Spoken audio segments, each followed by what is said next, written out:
mind you. You said it took you 24 hours, but everybody in the fight game knows that's really not possible. It was possible.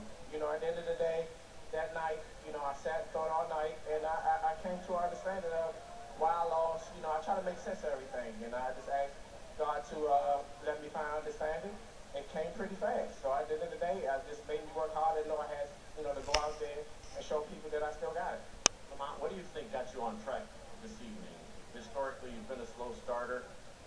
He fought very, very well, but in the end, you were just able to dominate, particularly with your power punches. I knew that, you know, this is his first title fight, and it's the big stage, and I knew, you know, regardless of what he say, he gonna have some type of nerves and uncertainty. So I didn't want him to get confidence, so I wanted to just smash from the gas early, and then I knew at the end, you know, I'm in shape and I'll be able to hold the rounds. Why would you ever leave Washington, D.C.? You're undefeated here. If it was up to me, I would never leave. You know, I love my city loves me. I just want to thank y'all for coming out and supporting me all the time. I love y'all. Now what? You have talked about moving up at 147, but of course, you could try to unify the title with Danny Garcia at your weight. What would you like to do moving forward? I would like to be considered the best 140 pounder in the world before I leave. So if it's Danny Garcia next, then that's what it is. Come on, we appreciate it. It's been fun to visit here in Washington, D.C. Congratulations. Terrific fight. I appreciate it. He always seems so honest. He's just got that big asterisk question mark by the side of him. Never fully cleared himself. He's talking about Danny Garcia. He's talking about maybe moving up. You saw Adrian Broner ringside. You know, perfect 143. There's a few fights out there. Perfect. Look, he fights Garcia, and say he beats Garcia. I personally don't think he would right now beat Garcia. I mean, Garcia's just getting better and better with every We saw that last time out. He's just improving. Yeah, what he did to Matisse was incredible. And the tactics were fantastic. Hey, look, what he's thinking, if he can unify the 140, he then goes to 147, a unified champion. That puts him in the Mayweather sweepstakes, and at the end of the day, that's where the game-changing money is. You don't earn $116,000 for fighting Floyd Mayweather like you did tonight. You earn $6 million. Absolutely. So he's got $117,000 tonight, and that's part of his purse. So that's his purse, and that was won by his people. That's to right. stage it in his town.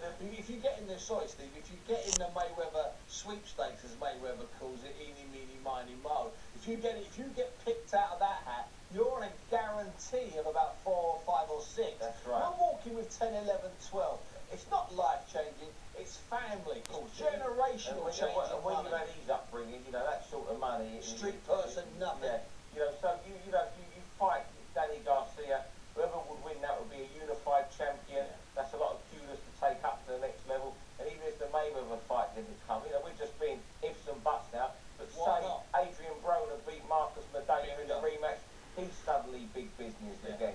Yeah, there's a lot of, but between those weights, you said it so often, between even lightweight up to like the end of welterweight starter, like, you know, they can jump around, these guys. We saw that with Mayweather jumping between weights, and as I say, it can be easily made Garcia against Peterson because of the Golden Boy link. Well, the whole thing there is that if you beat Garcia, you get catapulted into that stratosphere where you become a Pacquiao opponent, assuming Pacquiao gets revenge over Bradley, or you become a Bradley opponent.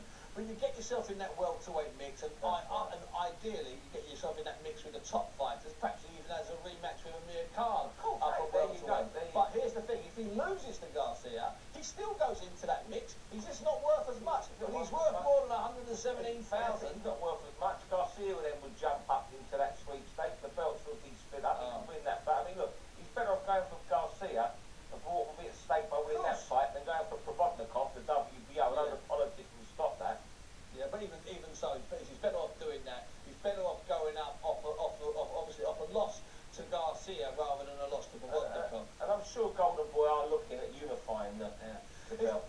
It's an odd thing when we talk about a good loss, because really that's an oxymoron. How can there be such a thing as a good loss?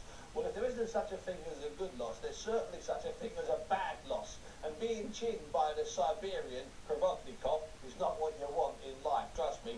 Whereas losing to Danny Garcia, much more high profile, that's a bit more what you want in life.